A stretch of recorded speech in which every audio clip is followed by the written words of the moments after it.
What about now? Oh, I hear you. wonderful. Yay. Holy moly.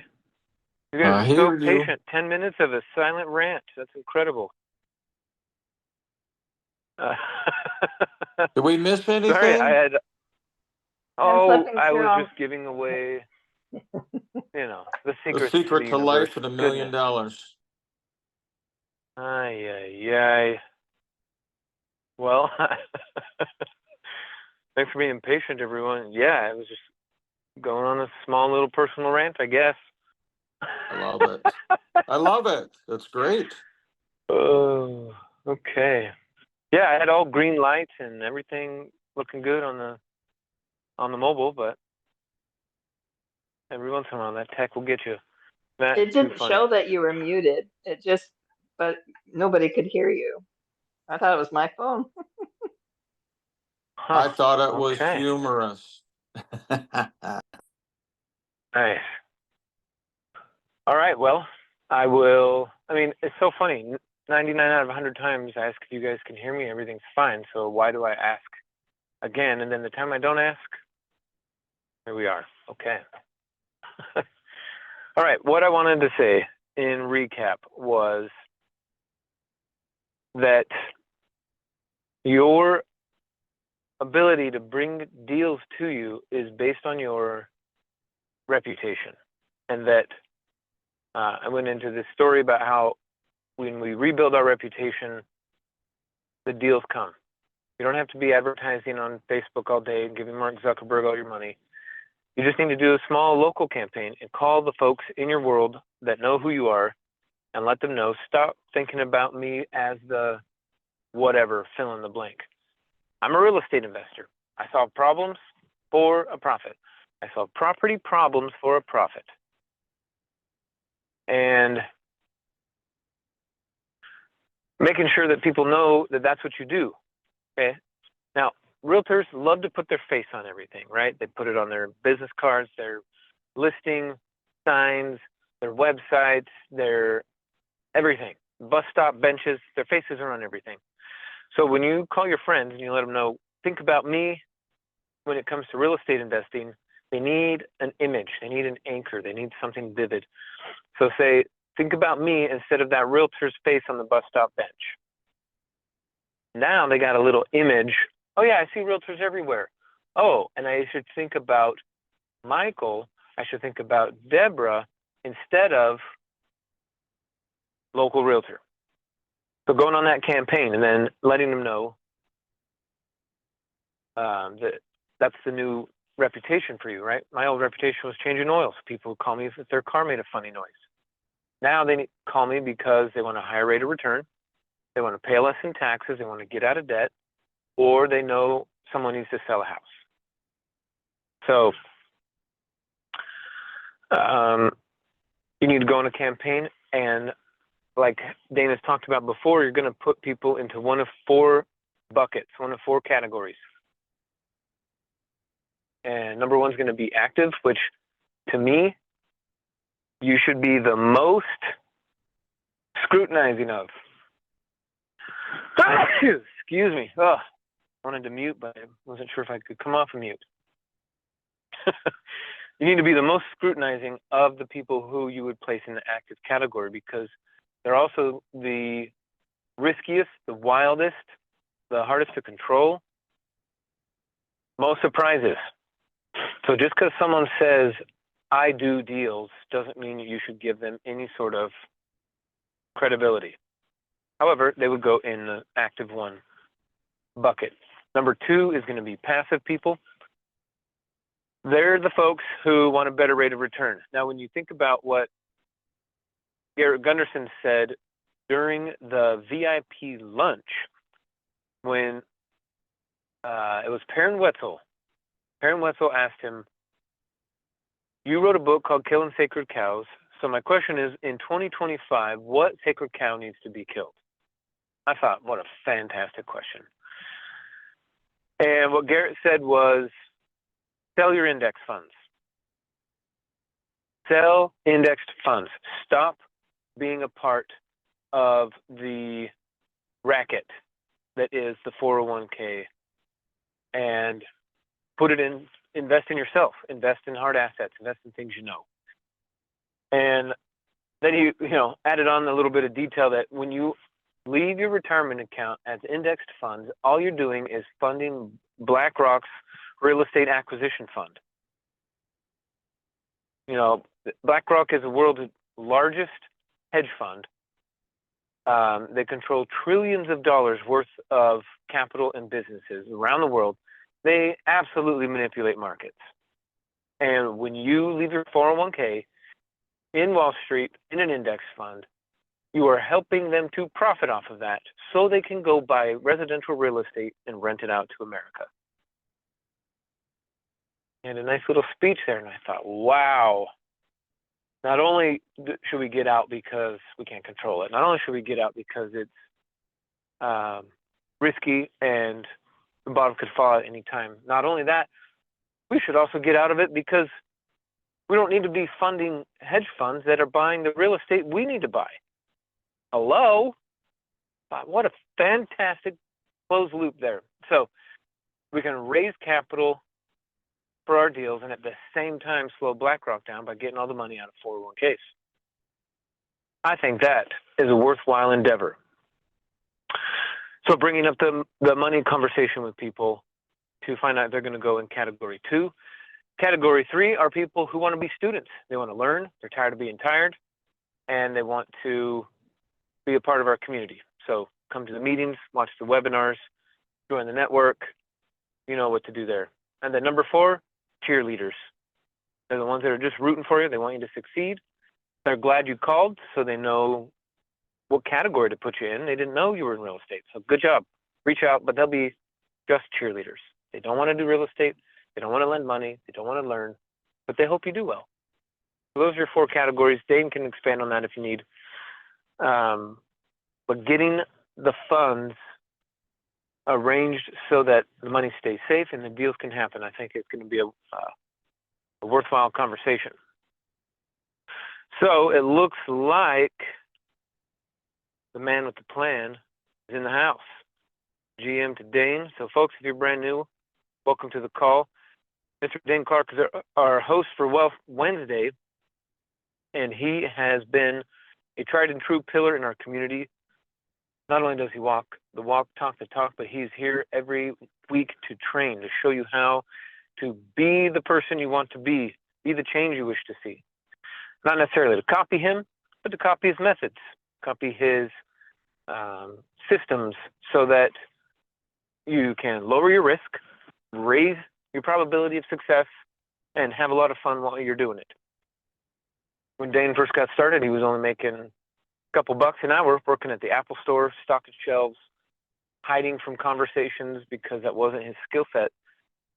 Then he came to some trainings, came to some workshops, and decided, you know what, I'm going to make a deal. I'm going to at least see what this world is like. He had no idea a decade later he'd be impacting 1,000 people when it comes to his real estate business.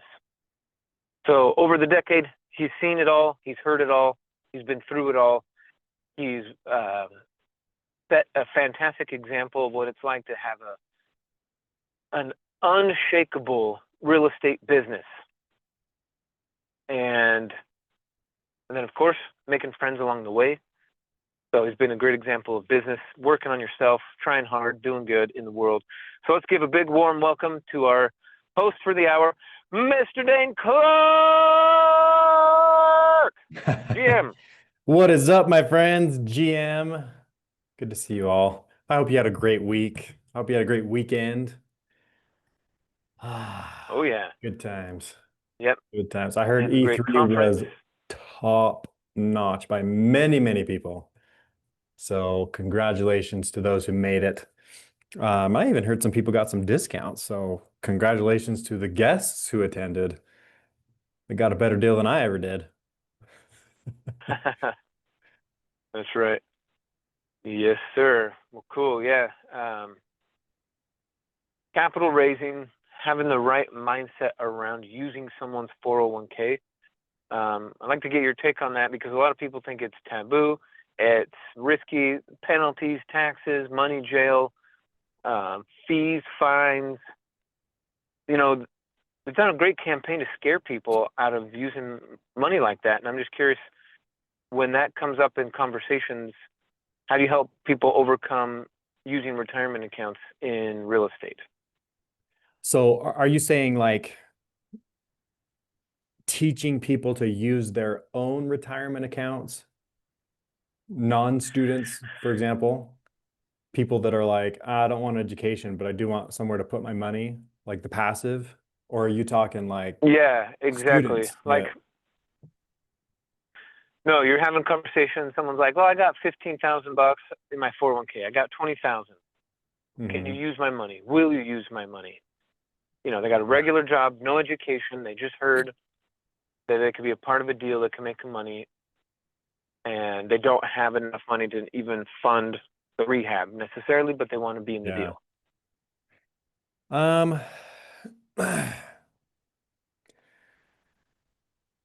so I've got opinions on that for sure. So on the one hand, I agree with Garrett Gunderson.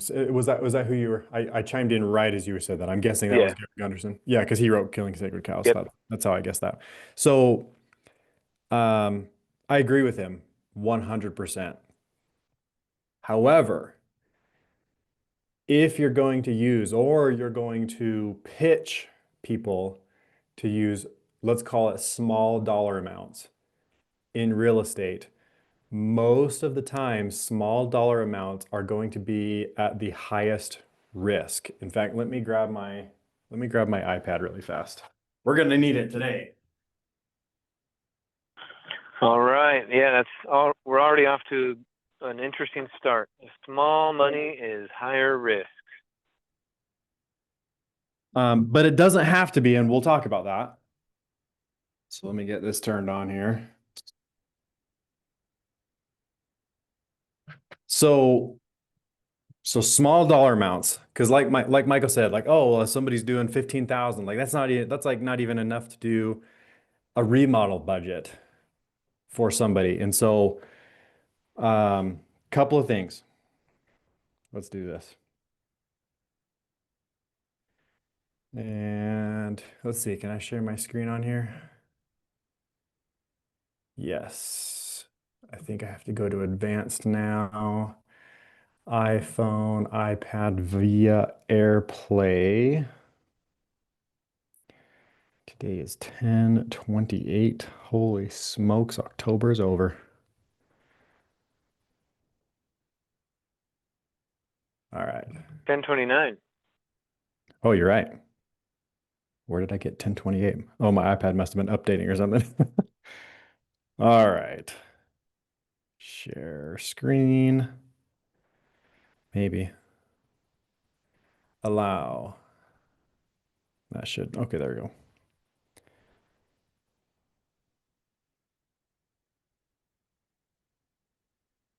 There we go. All right. Oh, come on.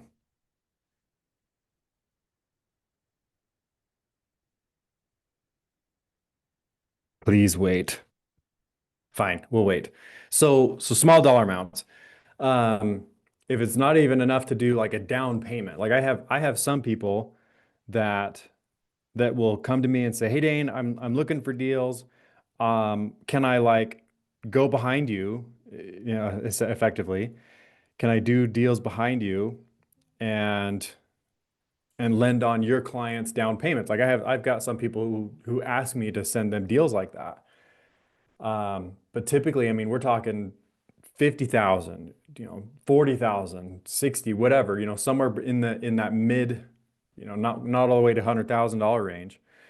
Um, which again, because they understand like, oh yeah, smaller dollar amount, like typically I need to do something that's a little higher risk. And so here, let me move this over here. Move that right there. All right. So here's my take on it. In real estate, um, we're going to call it loan to value for lack of a better term, but you could replace this word with position. Because not everybody, position, because not everybody is necessarily becoming a lender. I'm guessing Garrett might have talked on this, and if not, it's in the education. But you can be a lender, a partner, or an investor in real estate, the three legal terms. And so you can be a lender, a partner, and this would also include investor, I would say. So position to value. Typically, the ones who have the most money are the ones who get the best loan to value or the best position to value, aka first position. Let's draw that here real fast. So let's say the value of a house, and here's what we're going to just do this today for easy math. We're going to say $100,000 because then you can just multiply this by any amount of hundreds of thousands of dollars that the house is worth. You got a $500,000 house, you multiply what we're going to illustrate here by 500, or sorry, by 5 times. Okay, so let's say the value of a house is $100,000. And let's start putting positions in. So typically, like let's say someone's going to buy a house for, let's say purchase.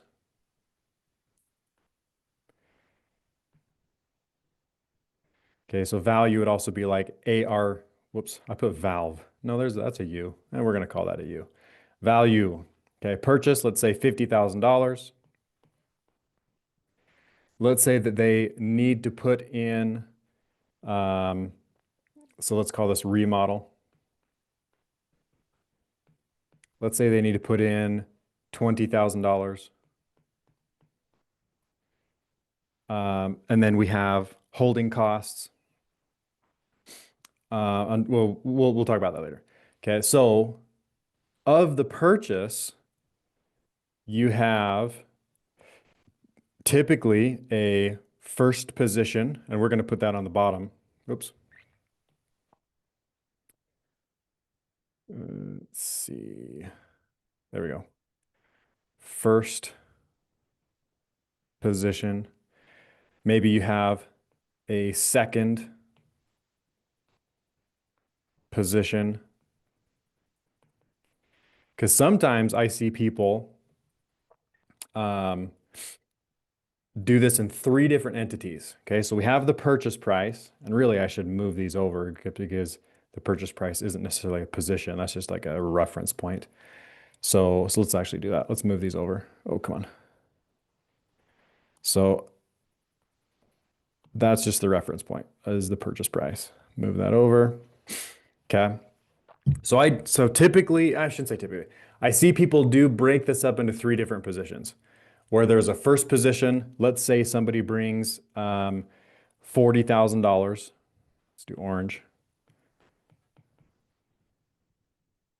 That's a comma, huge comma. Second position, let's say they do the gap lending or down payment lending, whatever you want to call that, 10,000. And then the remodel 20,000. So I will say my favorite way is that these 2 sources, let's do white. These 2 sources come from the same entity. Oops. And we could go into why fairly deep, but just stories. I got stories. Okay, so same entity, the down payment. So basically someone's bringing $30,000 in this example. And then first position is, let's say like a hard money lender or something like that. Okay. Now, like Michael was saying, obviously there's not a lot of houses in Utah at $100,000 values or let alone purchase price of $50,000. I mean, maybe a mobile home in Utah, but again, in Utah would probably like 3 to 4 times this, and it would still work. The ratio, we're teaching ratios today. Okay, so to Michael's point, yeah, maybe somebody has $10,000 in a 401k and they could do this, but like I say, in Utah, they would need 3, 4, 5 times that amount of money to say, oh, well, I just want to be the gap funder is what people will call that, or the down payment lender, as some people will call that. Now, I prefer, this would be a great example of what's called the debt equity blend, right? But you borrow the most money from a hard money lender because typically you can get cheaper interest rates and it's easier money to get, that kind of stuff. And then you get the rest elsewhere. And in the debt equity blend, instead of doing second position, they are more partner. And the reason I say same entity is because now you have a partner, like in this example, brought $30,000, or if it's a 200,000, they brought 60,000. If it's a 300,000, they brought 90,000, and so on and so forth, or, whatever the budget is. And then you have fewer people in the deal. And as an equity partner, let's say that plan A doesn't happen. Plan A does not go to plan. You have to execute some kind of plan B, maybe plan C, whatever it is. And you have fewer people in the deal. The more people you have in the deal, like let's say this came from 3 different people, right? You have a first position and a second position as their own entity, and the remodel lender, if you will, as their own entity. And let's say plan A didn't work. And so for whatever reason, you're like, okay, let's execute plan B. Let's keep this. Let's rent this out long term. Let's seller finance this maybe. Let's lease option this. Let's, whatever. If you have more people involved, you just have to get more people to say yes to any idea that you present. And so in my opinion, I like fewer people if possible. Okay, so to Michael's point, let's say you have those people that have only the $10,000 in a risk factor. Like let's run through this scenario. Let's say that plan B doesn't work, plan C doesn't work. Like whoever this was, maybe they were not a Renatus student and they didn't plan very well. And they didn't learn that, oh, you need a plan B that's solid, not just lip service. You need a plan B that's solid. And so they're like, crap, plan B, C, whatever. Let's say that the first position decides to foreclose. If they foreclose, let's say they list the house at a foreclosure auction for $45,000 and nobody bids, or it only sells for the $45,000 owed, then second position gets wiped out, whether they're a lender or whether they're a partner, or technically even if they were an investor. I'm guessing at these kind of dollar amounts, people are not doing the legal term investor. And as a side note, I know they say this in the education, but I'm going to reiterate it. Refrain from using the term investor unless you are using the proper legal term investor. Use lender or partner, if whichever one you're using there. So let's say the first position forecloses and they're owed $45,000. The auction goes for $45,000 and it only sells for $45,000 because only one person bids or nobody bids. Then the first position is the one who now owns the house. The second position gets wiped clean. Whoever the remodel lender is gets wiped. Their money is gone, as good as gone, gonzo. Like let me give an example. I had a house down in St. George. I was the first position lender. The person dropped the ball. I've literally done almost 400. I don't know what the number is, but I can look it up very quickly. Done almost 400 deals. Let's see, 381 deals now. And I can count on 2 fingers how many times I've had to foreclose as a lender. And the only times I did that was because they just completely ghosted, couldn't talk to them, couldn't text them, nothing, zero communication.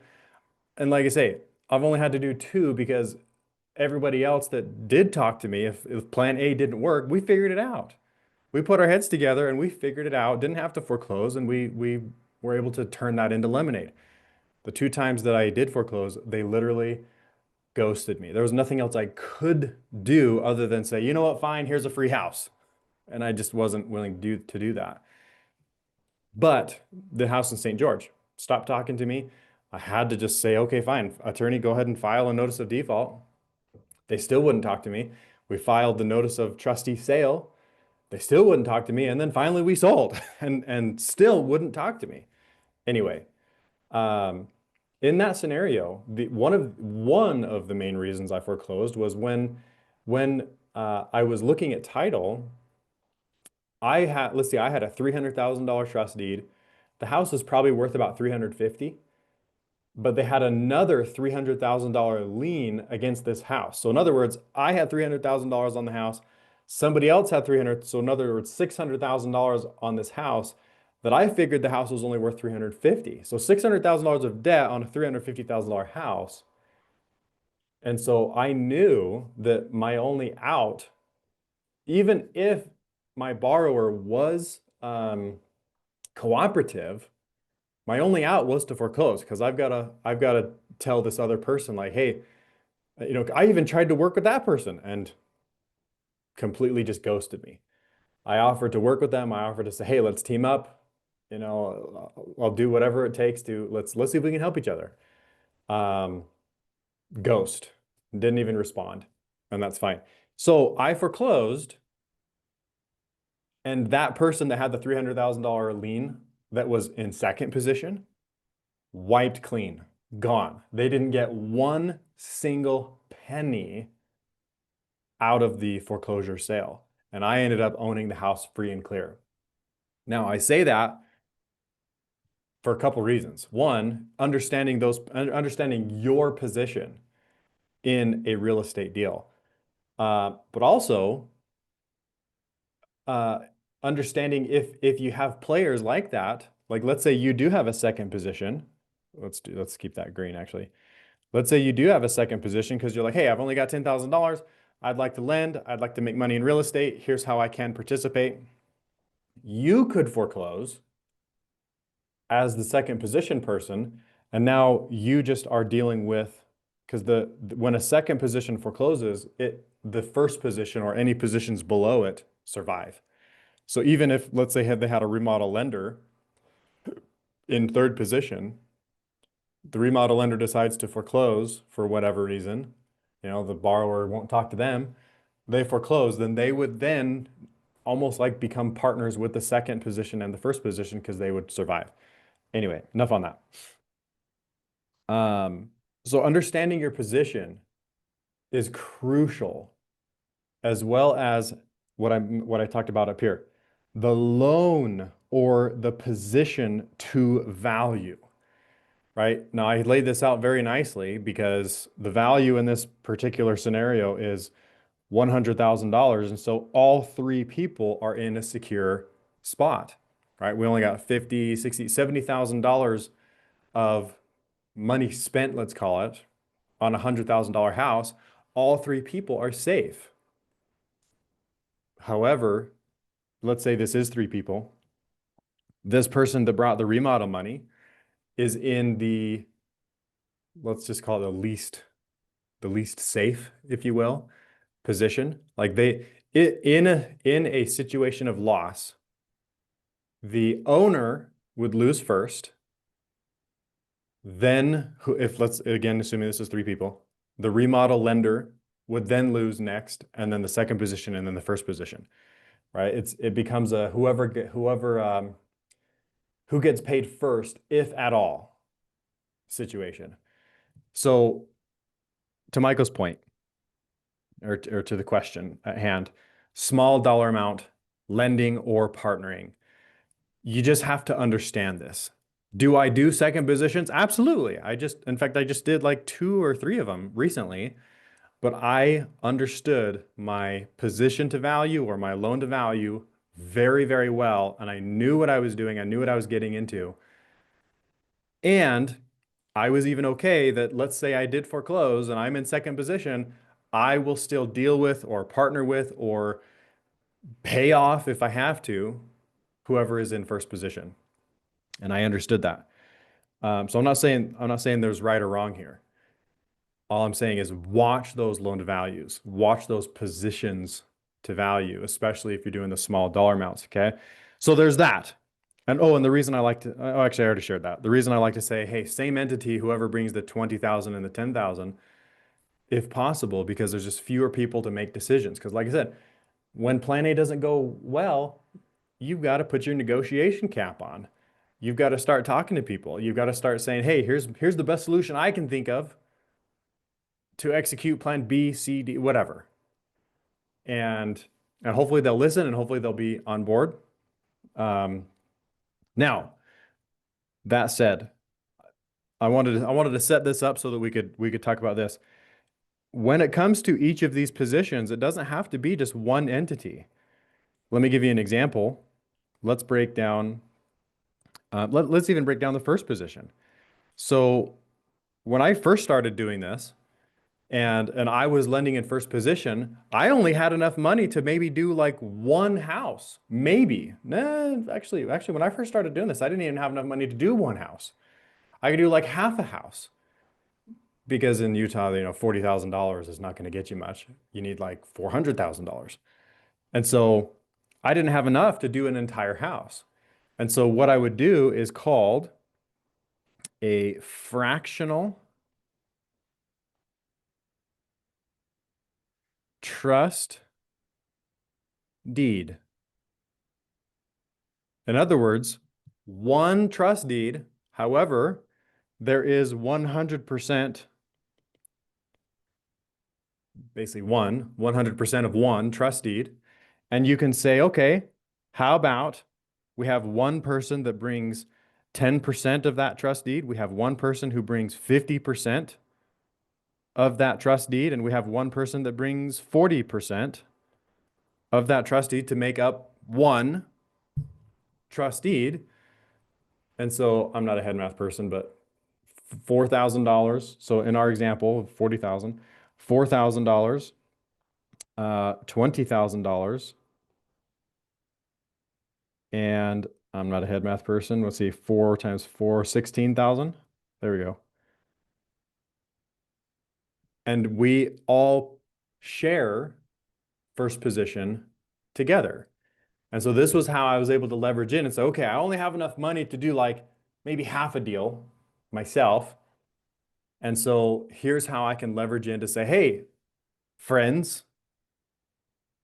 other people with money that want to be passive, right? You guys have all heard my, and if you haven't, you guys have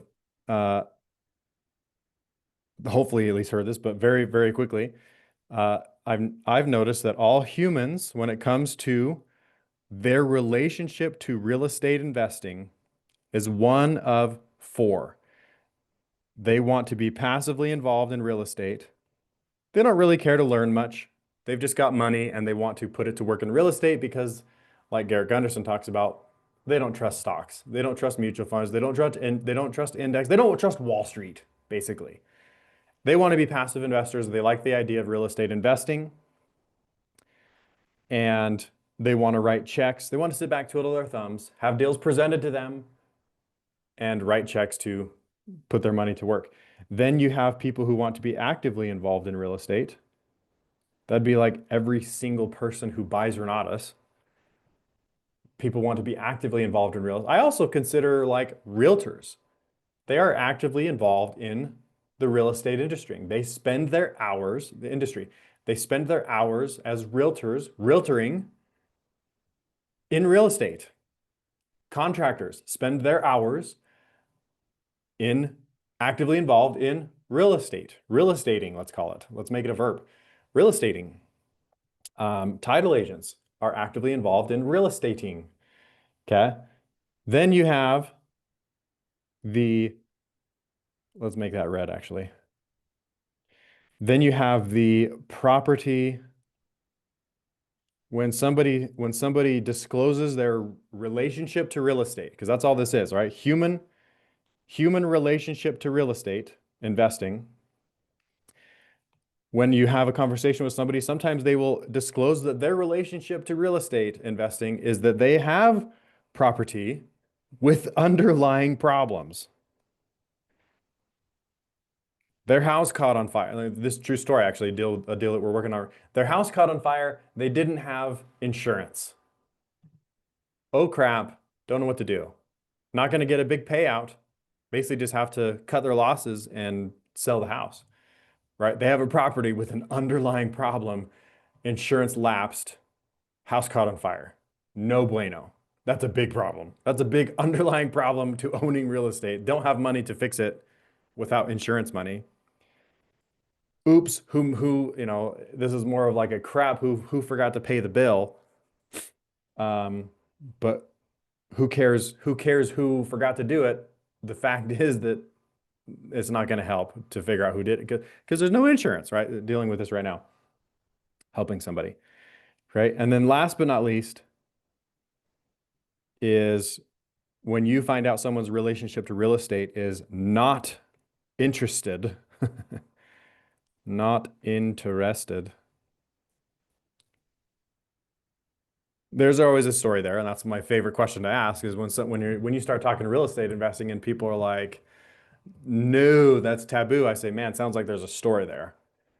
And oftentimes it's either their own story or the story that they heard from someone else, their great uncle's brother's cousin, whatever. They heard someone else's story, and there's a story there. Okay, so honing in on this one, when you meet people and they want to be passively involved, and if they have smaller dollar amounts, I would dare say that you wouldn't want them to necessarily, I don't know. I'll let you be your own judge, actually. Everybody on this call would be competent enough to be your own judge to this, but smaller dollar amounts, like I say, they're going to have to do something like this to fractionalize, whether they do fractionalized first position, fractionalized second position, fractionalized potentially third position, whatever, because they want to share. Because notice this, let's say this person that has $4,000 in the deal, they can't even come up with it's barely a chunk of the remodel money, but they can say, hey, I'm okay to make less money on my money for a better, more secure position, right? Back to the original thing. For a more secure position, I will accept less earnings. I will accept less profit. And so you say, okay, well, let's lump you into here. Your $4,000 in this example, lump you into here, make less money on your money. I forgot to figure out how to turn that off, or I don't like my computer ringing when my phone rings. Anyway, lump that person into there, they'll make less money on their money, let's say the smaller percentage, less ROI, if you will, but more secure. And so that becomes the table. Like when I ask people what kind of a return would turn your head, their answer tells me where I need to put them. In other words, if somebody's like, oh yeah, I want 6% interest, I want 10% interest, or 10% ROI, then I know, okay, cool. Like this person can fit in a much safer position on title. But if they're like, oh, I want like 20%, then I have to disclose to that person, like, well, the only way to do that is to take more risk. If you want to make a 20%, like I know a few people that when they flip houses and they're bringing in, let's say, remodel money, then they'll tell that person like, hey, you bring $20,000, I will give you a 10% flat fee when we pay it off in 6 months. So in other words, they put $20,000 in, they get $22,000 out within 6 months. That's a 10% return. If that takes 6 months, that's a 20% annualized ROI. And so much better than like offering 10% APR, if you will. And if they do it in 5 months, that's like more than 20% annualized ROI, if you're picking up what I'm putting down. Okay. And so my favorite question is, what kind of return, in other words, I'm looking for a percentage, what kind of a return would turn your head? Head. In other words, what I'm asking them is, what kind of a return would turn you off from where you have your money now and get you to say, I want to put it over there, somewhere else? Because in light of one of the questions that Michael asked, like when you're having these conversations with people who have 401ks and retirement accounts and stuff like that, what kind of return would turn your head? In other words, what kind of return would cause you to say, I want to take my money out of where it is and put it somewhere else? Because that's a lot of effort, especially if you have a 401k and it's not self-directed. I mean, you got to set up a self-directed. I mean, it takes effort. And so what I'm really asking is, what kind of a return would cause you to want to spend the time and potentially money to put your money elsewhere? Whatever that is. And so I've had some people, I mean, the range in this is huge. I've had people say 6%. I've had people say probably as much as 20%. As I'm thinking is, I'm trying to remember a conversation. I've probably had some people even say as high as 30. But however, those people, I said, well, you need to buy Renatus, because to make a 30% return, you don't just have people present that to you, very often at least. I do have some where I just presented it to people and I paid them 30%. But the deal was producing like 80 or something like that. And I said, hey, I'll give you 30. And so that kind of again, whatever their answer is tells me the conversation I need to have with them next. If I say, oh, what kind of return would turn your head? They say 6%. I say, great. Let me show you some stuff. If they say 30%, I say, great, let me show you some stuff, and that leads towards, you need to buy Renatus. Because if you want to go produce a 30% ROI, it's going to take some input on you, my friend. You're not going to be passively involved unless you have like really good friends that offer that kind of stuff. And in my opinion, they're offering too much. However, so what kind of a percent return your head? Because it's going to take effort. It's going to take time, potentially money. To take a 401k and convert it to a self-directed takes time and money.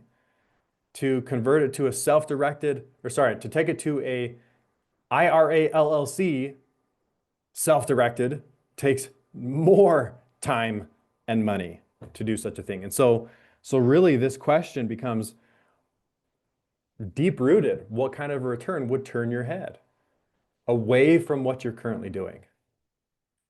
Favorite question. And I've got people who have done the self-directed retirement accounts. I've had people who have done the LLC, or I should say self-directed retirement account, LLC. I've had people do the charitable remainder trust. Actually just had one, charitable, or most people just call it CRUT, CRT, charitable remainder trust. Just within like a month ago, actually had somebody that converted $1 million into a charitable remainder trust and now is lending that. I remember, sorry, maybe it was $750,000, something like that. 750 million, somewhere close. And converted that into charitable remainder and now is passively investing in real estate. So yeah, self-directed retirement account, self-directed RSA. I had some people do the solo 401k. I really like this one, by the way. Solo 401k. And no matter which one you're looking at, it took time and money.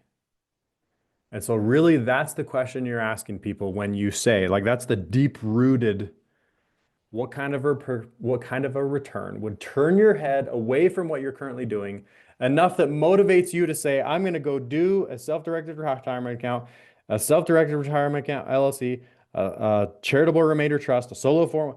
I'm going to move it from where it is and put it into something new. And so if I give you guys a little secret, if I look at the millions of dollars, in fact, where are we at now? Oh my gosh. I have now placed, I haven't looked at this in a minute. I have now placed $99,600,000 of other people's money. We're almost 100 million.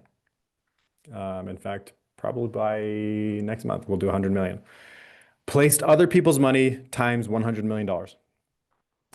If I were to guess, of that 100 million, I'm just going to round up. I already have deals in the pipeline enough that we close it. So we're going to call it 100 million. Of the 100 million, I would dare guess like maybe 1 to 2 million of that. Let me think. Yeah, 1 to 2 million of that would be self-directed retirement accounts or solo 401k. Like it is not low-hanging fruit. If they already have those things set up, then yes, low-hanging fruit. But if you have to teach someone, make a connection, make a referral, say, hey, go learn that by either buying Renatus or let's say, I don't want to buy Renatus. Go hire an attorney, Google the heck out of this as much as you can and just have somebody set it up for you. Because I have had those hard-headed people. Yes, they exist. They're not low-hanging fruit. It takes a lot of time. And in fact, the one that I just mentioned that did the charitable remainder trust, I mean, that one took months, maybe even a year. I'd have to go back and look at our original text messages and then when he finally was like, hey, I'm ready. I mean, it was probably the better part of a year. And so it takes a lot of patience. It's not low-hanging fruit. If it's not already set up, it is not low-hanging fruit. That is my opinion. And I should say I should even say my experience.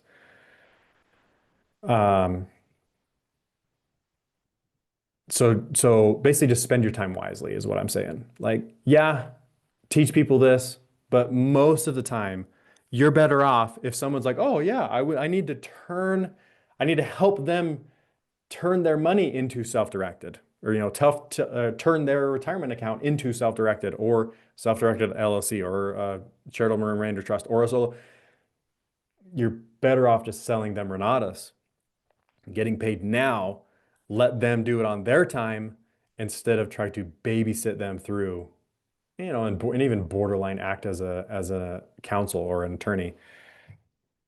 Personal preference, like I said, of the near 100 million that I've put to work, I would dare guess that 1 million of that, maybe plus or minus, were people that I helped them take it out of traditional retirement accounts, put it into self-directed, and then we started doing deals.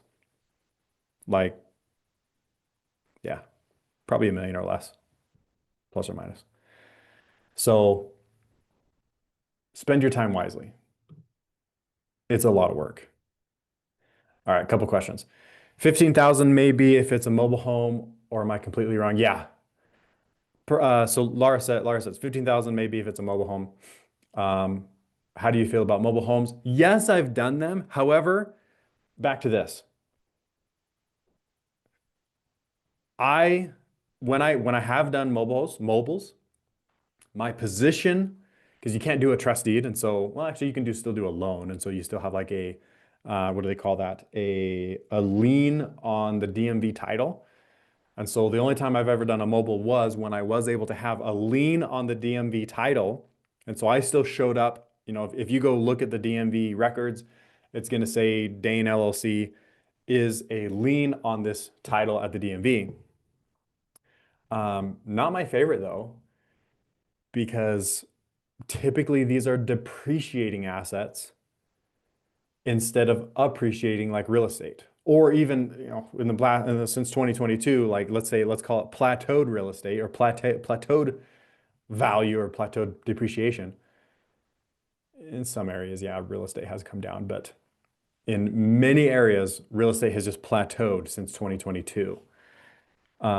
You can't say the same for mobiles. Mobiles are typically, yes, there is, what do they call that?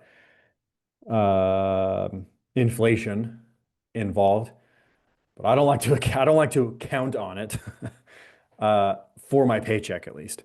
So The only time I've ever done mobiles was when I knew for sure, without a shadow of a doubt, that two things. One, my loan to value was very good and they had skin in the game. In fact, let's talk about that because there's a difference. There is a difference between loan to value and skin in the game from people you're working with, okay? Because down here, let's even use our example. So $50,000 purchase, someone could be like, hey, 50% loan to value. Will you give me $50,000? And notice that in my example, I didn't do that because I care more about loan to value and skin in the game from people that I'm working with. Because let's say I did. Let's say, okay, yeah, I'll give you, in fact, let's even say I gave him the 50, 60, let's say I gave him $70,000. That's 30% loan to value. Sorry, 70% loan to value. And they built in 30% equity, but they have no skin in the game.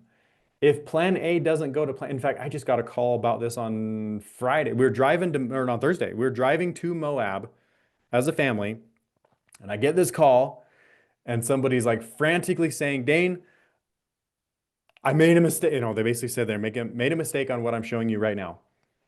And they were like, I'm in second position. There is a third position and a fourth position, if I remember right. The first position wants to foreclose. Can you help me buy out the first position? And as I probed more of the story, the borrower brought no money to this deal. Zero. They borrowed every single penny of it. From, like I said, from third, fourth, whatever positions, multiple entities. And plan A has not gone to plan. And so the person that put the whole deal together, this person's not a student. If they were a student, we'd probably kick them out from Renatus for doing such a thing. Or they just wouldn't do it, period. I would hope. But this person, as soon as plan A wasn't going to plan, they just hightailed it, and now they're literally nowhere to be found. They have no skin in the game. And because the deal isn't going as planned, they're just like, cool, I'm out. And now all the second position, third, now all the people left in the deal are like trying to figure out what to do. I need to call her back, darn it. And see if there is any way that I might be able to help. But that is the product. That's why I say like loan to value and skin in the game, in my opinion, are equally of value. So skin in the game.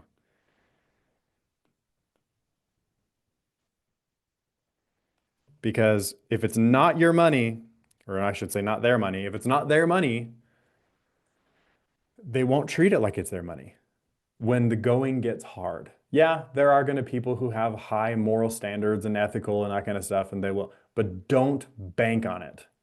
Don't bank on people's, what do we want to call that? Their moral code for your paycheck. Because when the going gets hard, oftentimes that's when people's true colors really stand out, really come out. And so I look at both, and that's why in my example, I say like, yeah, I'm only lending $40,000 on a $50,000 purchase, even though $50,000 purchase is a 50% loan to value. In the only case I would do that is say, oh yeah, I'll give you $50,000 on this 50% loan to value, and you bring no money, you bring no skin in the game, is if I, without a shadow of a doubt, would be okay taking over that property and driving it to the finish line myself. If I'm okay with that, then yeah, I'll give him $50,000. In most cases, because now I'm doing like, I don't even know, many deals at a time. Like 7. Yeah, I think I'm managing 70 properties at a time right now. I don't have the bandwidth to say that on every single 70 deals that I'm doing, to say, yeah, I will take all 70 of these to the finish line if all of them go south. I don't have the bandwidth. to do that kind of a thing. So I say, I want skin in the game. In addition to that loan to value, where if I'm bringing money to a deal. Anyway, I'm trying to remember where I was even going with this. Second, or maybe that was the point. Skin in the game, loan to value. Yeah. Oh, with the skin in the game thing, let's even say this scenario. And so let's say that I bring the 40,000, and let's say somebody else brings 10,000, and they're the down payment lender. And let's even say that, sure, the borrower brings their own $20,000 in this example. And again, if this is Utah, we're probably timing this by like 4, at least 3 or 4. And so let's say they bring their own skin in the game there, and deal goes south. I mean, they put their $20,000 times however many hundreds of thousands of dollars of deals. They put their $20,000 into this in their own skin in the game. They're going to follow it through. But if they don't, oftentimes I have seen this person.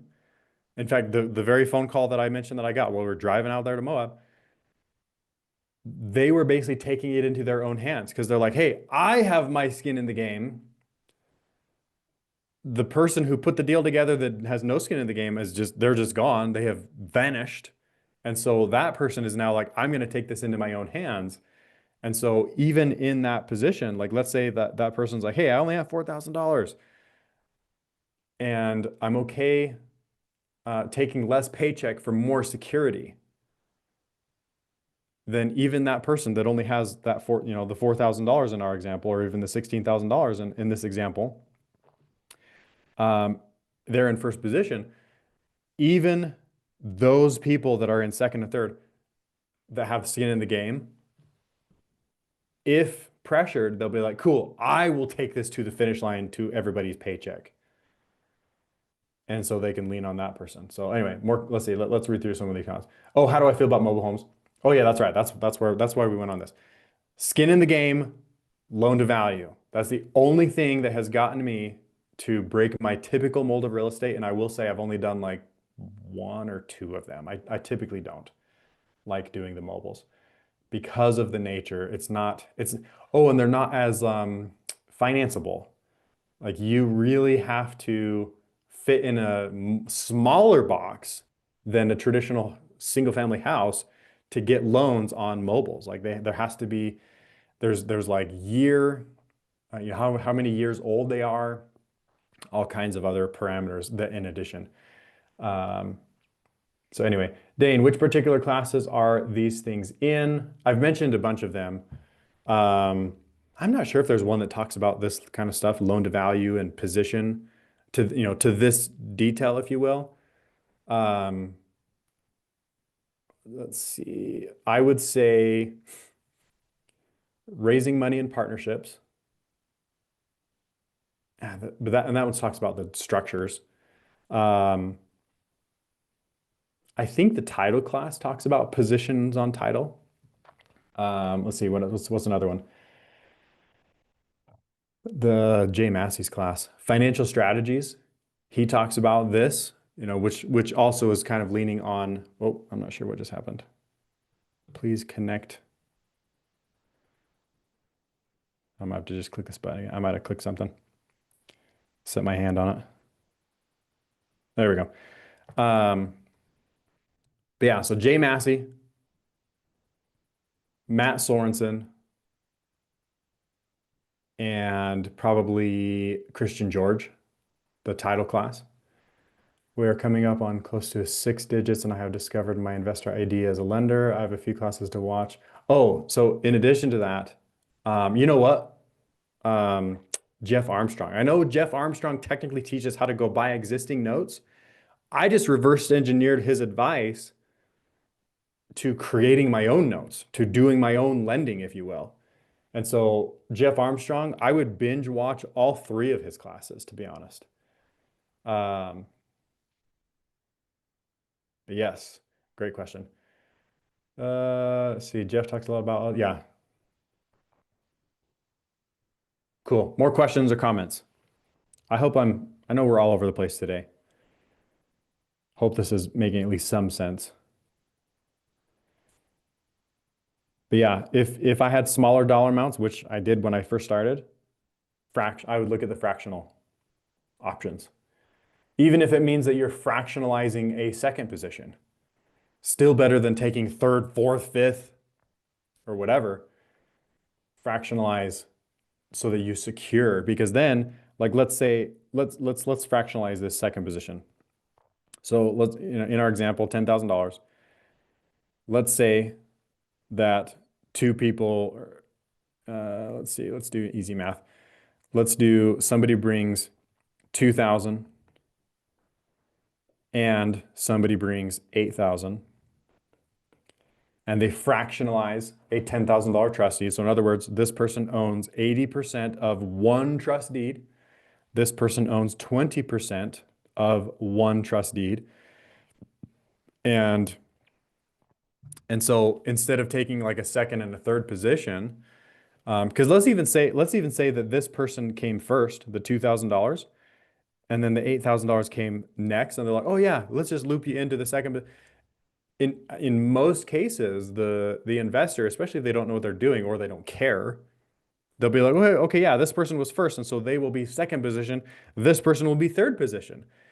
In the event of a loss, the $2,000 lender gets their money before the $8,000 lender does.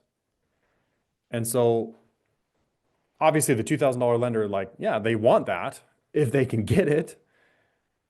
But let's say that they have that conversation and the $8,000 like, oh no, I'm not doing it unless I can at least fractionalize and share second position. And then let's say that there is like a 1,000, let's see, how can I do an easy head math for this? Yeah, let's say that there is a $1,000, I think actually a $2,000 loss would be easier head math. So let's say there's a $2,000 loss. Maybe I can't do this in my head actually. So let's say that there's only $8,000 to go around, even though there was $10,000 in the deal. Then the $8,000 lender gets back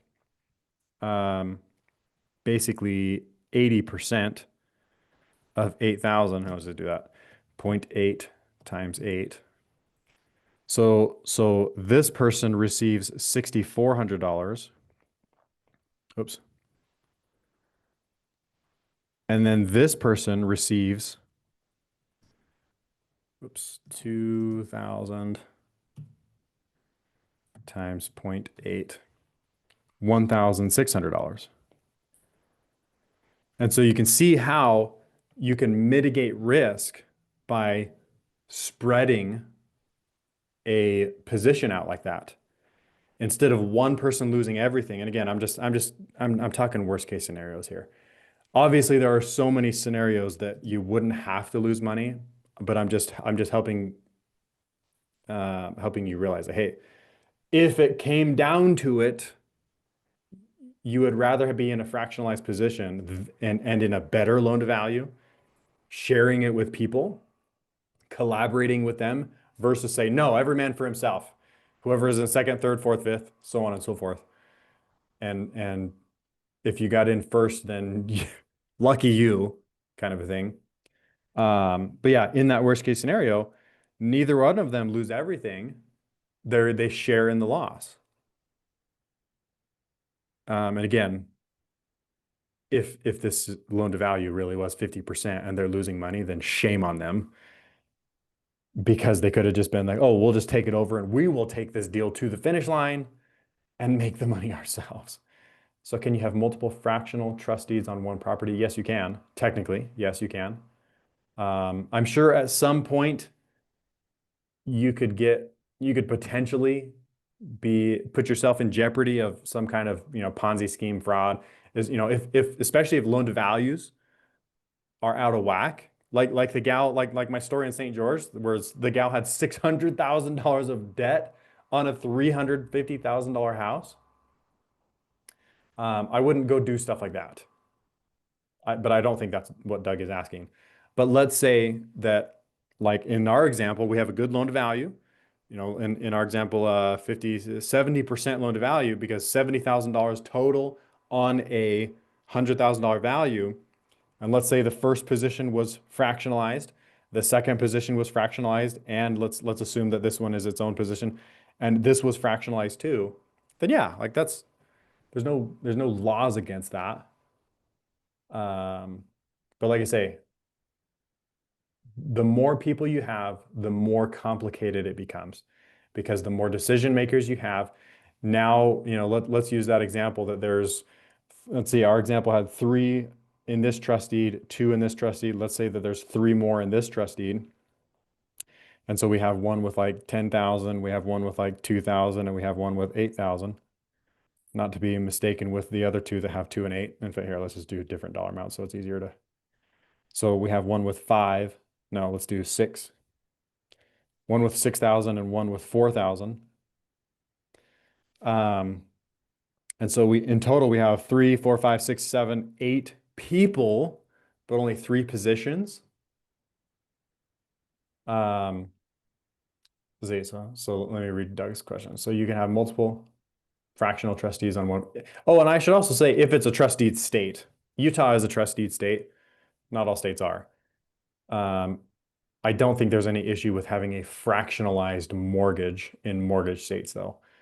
But yeah, I know well, at least the ones that I have done deals in, they have not been issues. So would they be first position and second position trust deeds? Correct. Yeah, so you can still fractionalize any trust deed and it be in first or second or third, whoever. And here, I'll show you how. Let's see. Can I show you an example? Oh, let me think. Let me think how. I know we just did one of these where there was, you know, it wasn't me, but there was a second position to a deal that I was lending on. But the way that it works in who is first, second, third really is just time. So if I could remember which one I'm thinking about, we just closed it like probably within a week. The way that it reads is you have your document that on the top says trust deed, and the county recorder does their little stamp right up in the top right corner. And on that, it has a time stamp. And so both a date and a time, actually. And so on the one that I just did, let's just make up let's say it was like on 10/24/2025 at 3 p.m. And then, so let's say that was this third position. And let's do orange over here. The person that was in green. The person that was in second position, same thing, has trust deed. And then on the top right corner, timestamp, let's say same date, 10/24/25, but it says 2:59 p.m. That is how second position is decided, if you will, or that's how it works. If your trust deed or let's just say encumbrance, because you can encumber a house in multiple different ways. If your encumbrance of a certain property has an earlier timestamp than anybody else or somebody else, then you are in a more secure position than that person. And then finally, let's say, like in my example, let's say I'm lending the 40,000. I have my trust deed document and all, you know, the timestamp from the county recorder's office. 10/24, same thing, 25 at 2:58 p.m. That is how you tell who's in first, second, third position on a property. And in some cases, like I've had some people that didn't understand. And so what I actually did, just to like really for sure, I told the title company You know, because I could tell that whoever that person was, like they were just asking all these dumb questions that I was like, this person doesn't know what they're doing. And so I instructed the title company, like, hey, no other trust deeds are allowed to be recorded on the day that mine is. And so mine was recorded on 10/24, you know, 2025 at 2:58 p.m. But that person, I told them, no, you have to record on 10/25, 1 day later than mine. So it cannot at all be misconstrued or misunderstood that theirs came after mine. I've done that just a handful of times when again, I felt like it was necessary. But yeah, that's how basically chain of title works. Whoever came first gets in line first. So even if, let's say you had a notice of interest, or let's move this over. And sorry, we're just getting into the weeds here, but this is important for some people, and some people might actually see the application here. But let's say that the same day we closed, let's see, because now we just moved these 2 days apart. So my trust deed is on 10/24. There is a second position trust deed on 10/25. But let's say that this person brought an equity partner that wasn't going to be on a trust deed, and they just did like a joint venture. And that person filed a notice of interest, notice of interest.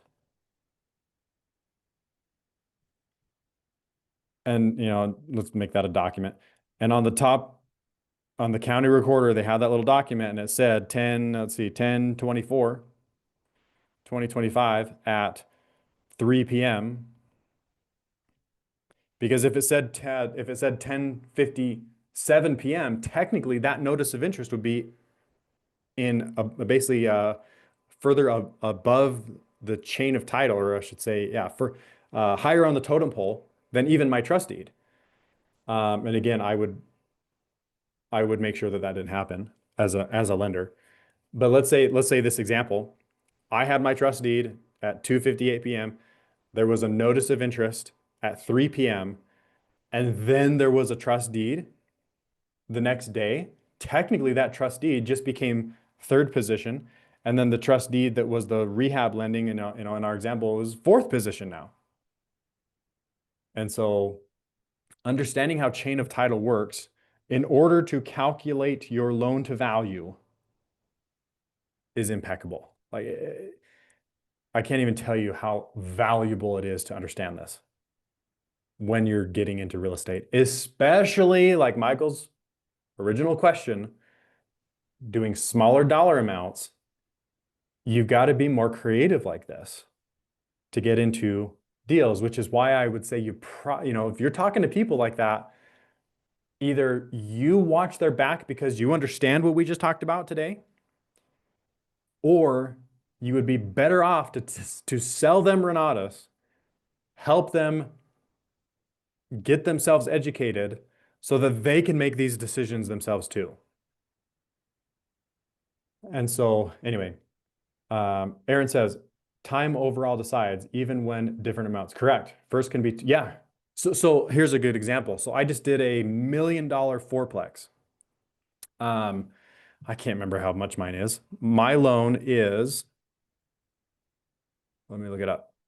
$308,000 was the amount I lent this person on a $1 million fourplex. So I give him $300,000. The seller did seller financing for the other like $700,000.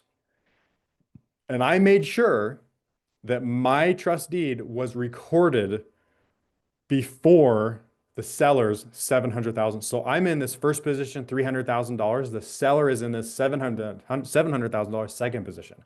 In other words, I'm like 30% loan to value. Amazing deal. Amazing position, if you will.